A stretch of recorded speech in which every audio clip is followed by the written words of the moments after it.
তো এখন বাজে 3টে দেখাচ্ছে আমার ঘড়িতে, বাট বেশিই বাজে।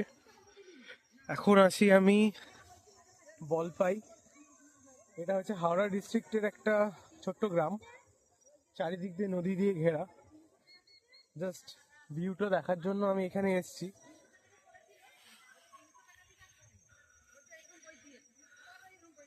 দূর দূরান্ত অব্দি পুরো মাঠ, ক্ষেত। এটা কিন্তু খুব একটা জনবসতিহীন এলাকা নয়। আপনারা দেখতেই পাচ্ছেন দূরে দূরে সব বাড়ি, মানে খুব একটা কাছাকাছি কিছু নেই।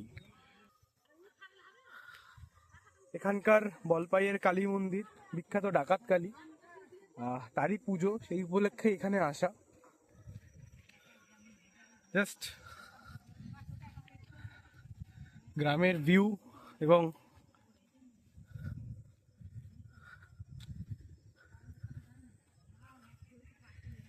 দেখতে পাচ্ছেন দূরে মনে হয় একটা সর্ষে ক্ষেত। যাই হোক, একটু দেখিয়ে দিই আপনাদের। অনেকেই আছেন গ্রামের, অনেকেই আছেন শহরের, যারা দেখেননি তাদের জন্য।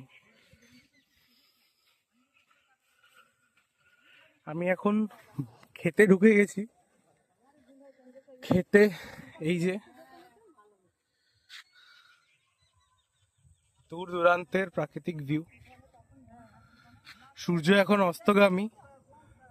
যেখানে গ্রামের দিক মোটামুটি সন্ধেবেলার আগেই, সন্ধে মানে এখানে 4:30-5টা থেকেই সূর্য ডুবে গিয়ে অন্ধকারটা হতে শুরু করে, পরিবেশটা অন্ধকারাচ্ছন্ন হয়ে পড়ে।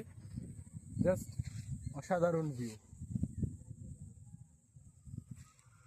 জানি না চুল ফুল খারাপ হয়ে গেছে পুরো, বিকজ একটাই কারণ, আমি টুপি পরেছিলাম, কারণ প্রচন্ড ঠান্ডা এইদিকে।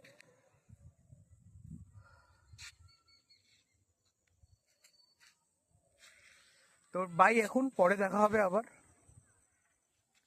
চলো যাওয়া যাক বাড়ির দিকে।